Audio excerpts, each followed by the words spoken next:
party people and producers. Ceri here, and I'm at the Hub Ibiza Studios for Arturia and Ransom Note to talk to you about why I love the Keylab Essential from Arturia. I'm Ceri, I'm a DJ and producer. I'm Welsh-blooded, London born, and now I live in Ibiza. And I have a record label called Find Your Own Records, and I also teach a music production course online called Find Your Own Sounds. So I've encountered many producers over the years of all levels, and what I love about the Keylab Essential is it's a perfect option for whether you're a total beginner or if you are a bit more advanced.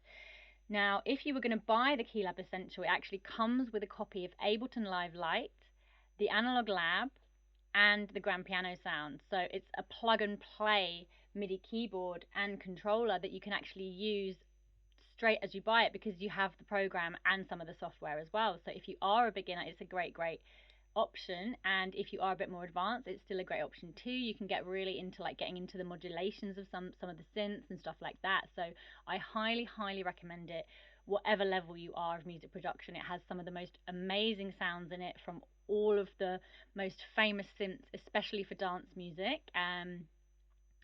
Yeah, so I'm going to just show you a track that I kind of started, and now I'm going to build a little bit more of it using the Keylab Essential integration with the Analog Lab. So this is a drum loop.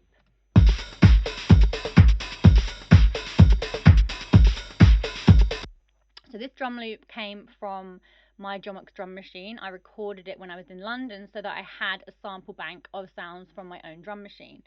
And then what I do when I'm starting a track, I choose some of these sounds. I'd like to choose some that I think, go quite well together with the rhythm and the groove. And then I love to play in my own basses and my synths, add some vocals, and see where it takes me.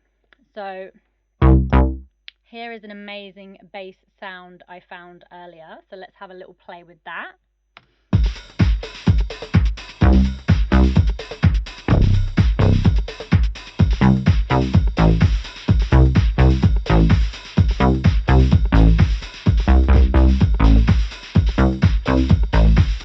Let's record that in.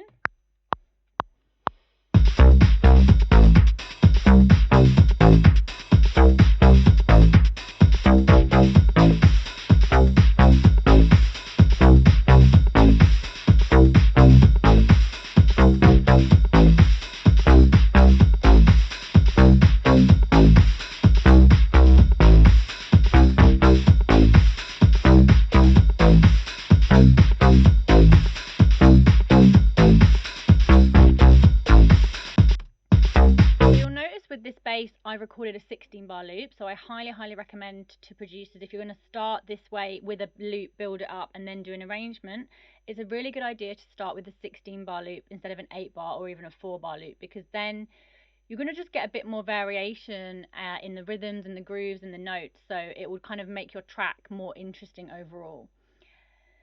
So what I've done here, what I like to do with the MIDI is I like to play it in myself across those 16 bars rather than having a 4 or an 8 bar loop, because that way the playing in that you've done across that 16 bar will have its own subtle variations, and that will kind of give it a more humanized feel.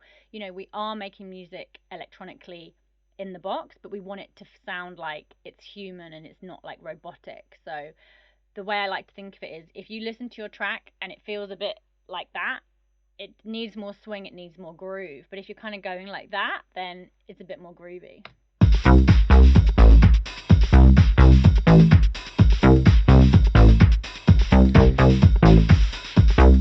So if we look at the EQ on this bass, this is what I love about a lot of the sounds from the Analog Lab, is that the EQ needs sometimes to be you need to get rid of some of the frequencies because it's just so fast. And this is great.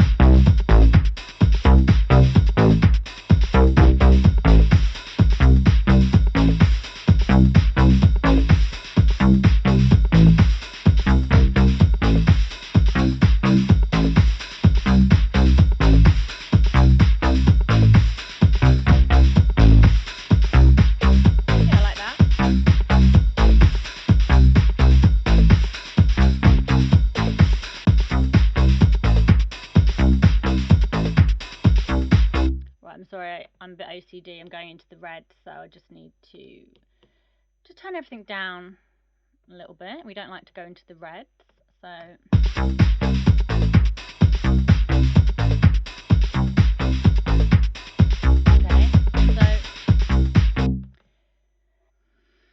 Let's go back into the analog lab. So here we have the overview of the synth, and within the synth, what I love about it is you can actually choose your sounds. So you can choose bass, brass, keys, lead, organ, pads, percussion. You can also choose styles. You can also choose banks. If you know which synths you're looking for, you can even type it in. So, you know, I said it has a lot of the great house and techno sounds, so like the DX7, the Juno, the Moog Mini V, the Prophet 6. So now we could type in DX7 and it comes up with the DX7 sounds. So we could go through there and choose them, but I've just done a bass and it's quite middly, it's quite synthy. So let's see maybe if we can try and find a bit more of a subby bass for the next bass. So let me clear that. So we can go instruments or synths, types, bass, and you know, you can get quite good. You can get quite into here. You can go like acid, 80s, 90s, ambient. You know, you can. There's a real. Oh, but UK garage. Do like a bit of UK garage. Not gonna lie. Let's see. You know, this might have a subby bass. Let's have a listen. Let's go middle-y. We can transpose it. Let's see what the rest are saying. That's quite subby. But it's not about what it sounds like on its own, it's about what it sounds like with the other bass. So let's see.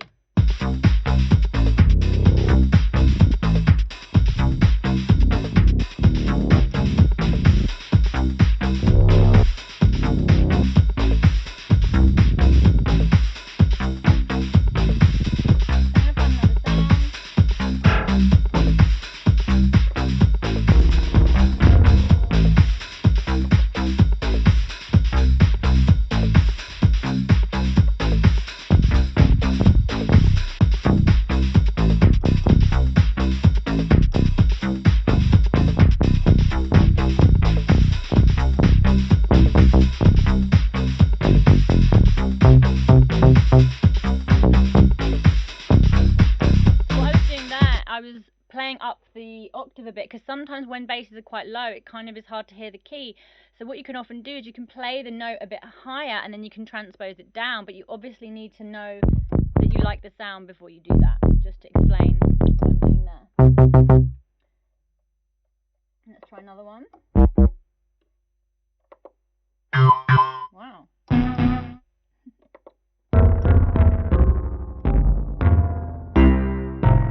Okay. That's quite a nice subby bass.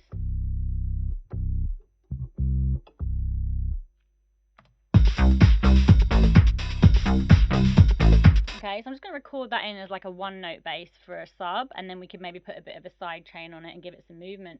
But what I love about the Arturia sounds is they often have a bit of like modulation and oscillation on them automatically, and then you can also go in and edit that as well if you like to. So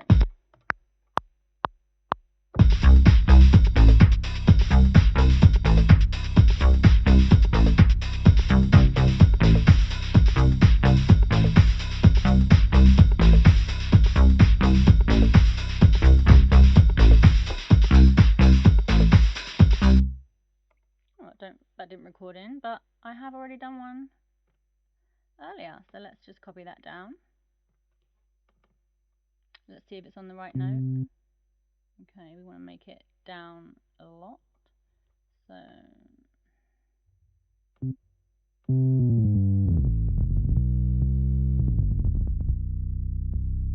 there we go.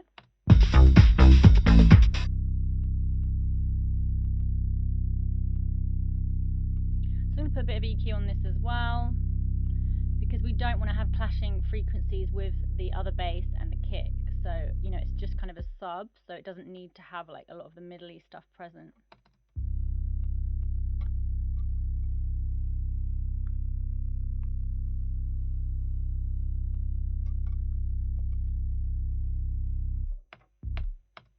Okay, let's hear it with the other stuff.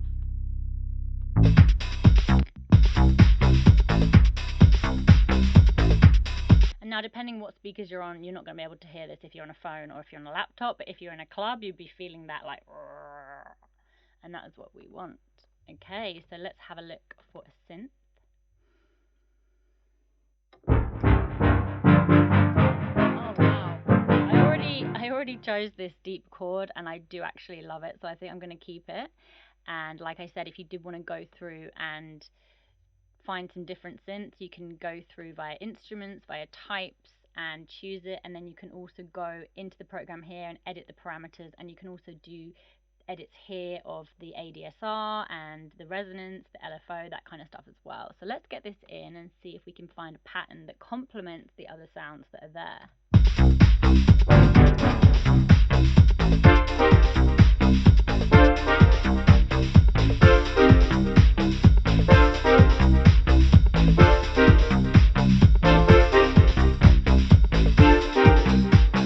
Again, it's really, really simple, but it works.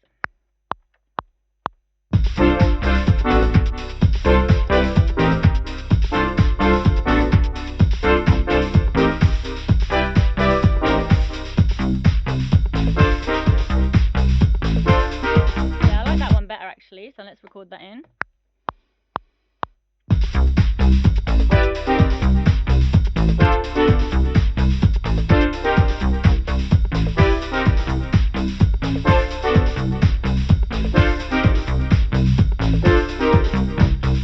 Quite like that one actually.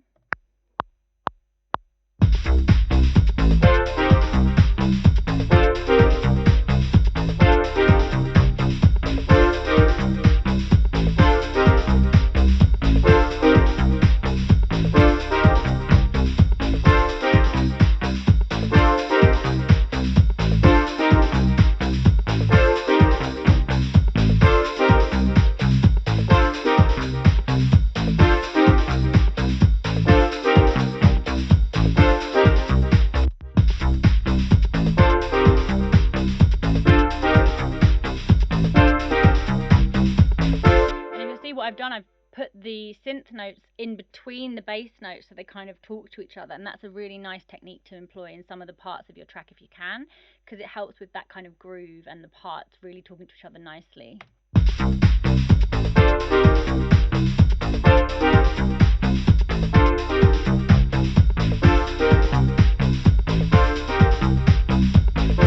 I don't really need to do much EQ on that because there's not a lot of stuff present in the low end.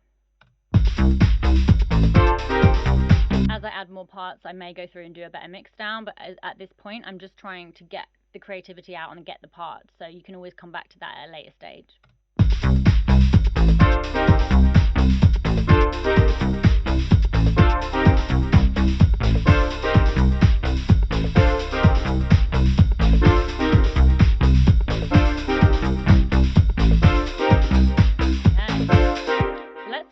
Another synth to kind of do a little pattern with. Let's go lead, 80s, 90s. Okay, and we've got 4 to choose from that are 80s and 90s. Let's have a listen.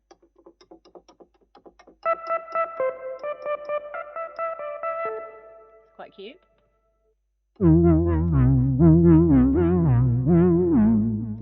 That's nice, but I don't think it will fit with the track that we're working on. That, I don't know if I like it on its own, but it might sound good as a layer, because it's not necessarily always about what the sound sounds like on its own. It's about what it sounds like in the context of everything else. So sometimes a sound that you might think sounds a bit less prominent and less fat on its own might sound great as a layer. So let's give that a try.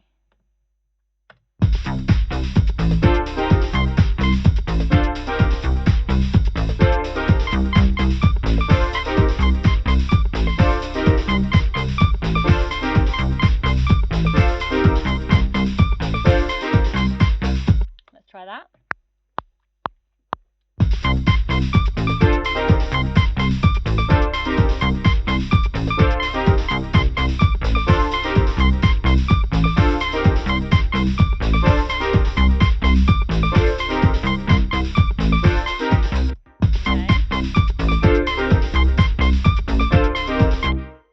not sure about this, so what I'm going to do, I'm going to keep the notes, but then I'm going to go through and find some other sounds.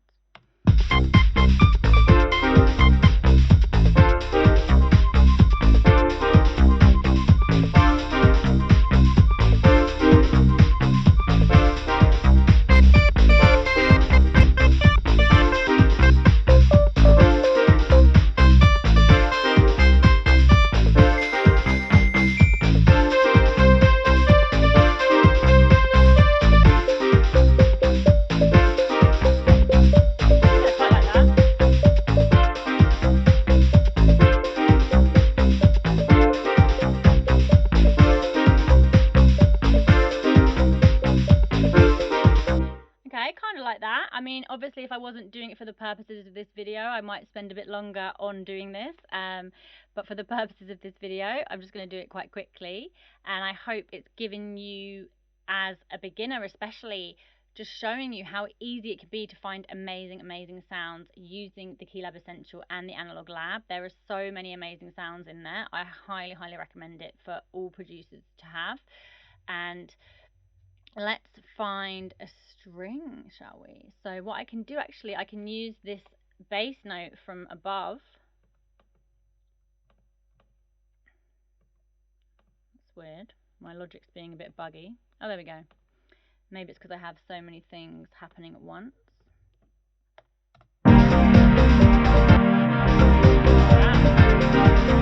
Now that is a beautiful sound on its own, but it's a bit much for everything else we have going on. So let's try and EQ it. Maybe that will help it fit. If not, we can go through and find some other sounds.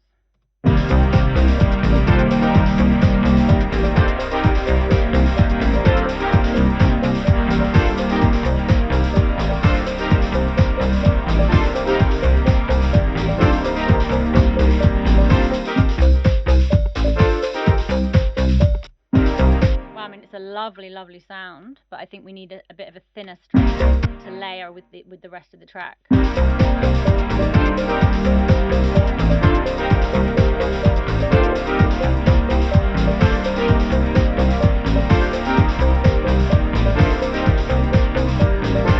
that's the thing, when you're finding sounds, you can find a sound that you love, but if it doesn't fit with the rest of the tracks, you need to start looking again. So often what I'll do, like I said, is I'll put in some MIDI notes and then I'll go through the sounds so that there are notes already triggering the sounds, rather than just playing around, and it kind of makes it quicker, and then you can find what you're looking for a bit quicker that way.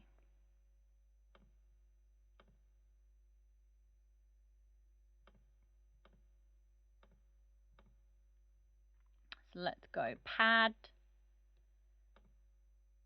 80s. Let's have a go. What's there?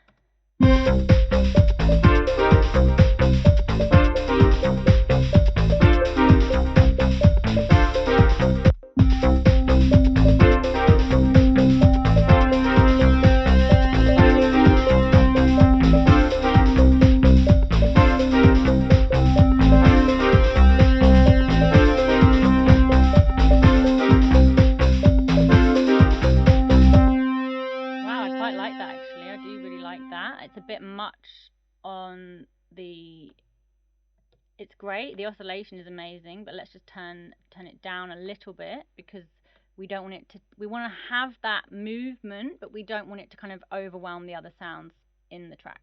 So let's have a go.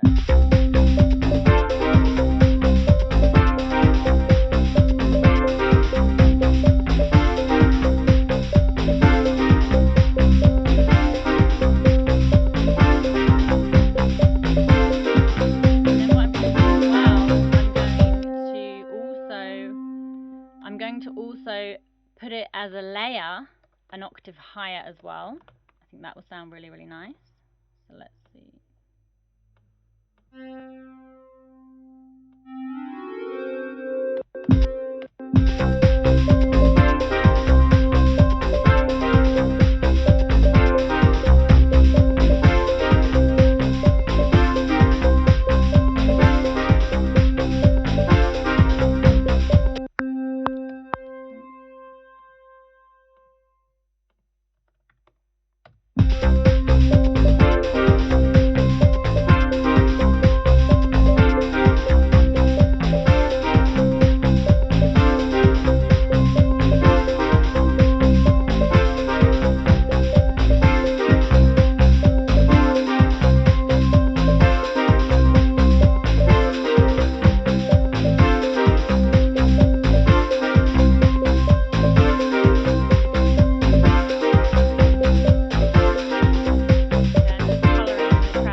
them make sense to my brain, and I like different sounds. I see them as different colors, so that means I can go back to the track easily and know where everything is without having to really think about it. And also, I forgot about this little sample I added. Let's have a listen.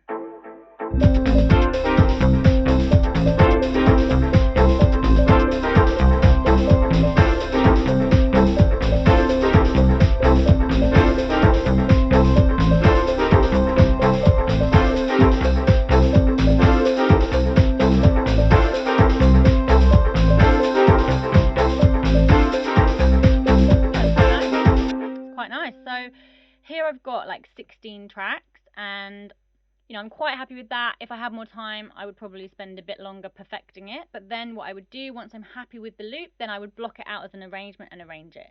And I love using a mixture of audio, samples, and stuff that I've played in. I think it's really, really nice to not just stick to one format. I think using different formats helps your music come to life a bit more and have more vibe and more groove. And a top tip that I always say as well is, if you're one of these people that loves starting making music by playing a bass in or playing a synth in, don't use the metronome, use a jazzy drum loop. So if you get a jazzy drum loop to give you a starting point, then whatever you're playing in alongside that will automatically feel more groovy and more vibey than if you were just playing along to like a tick, tick, tick, click track.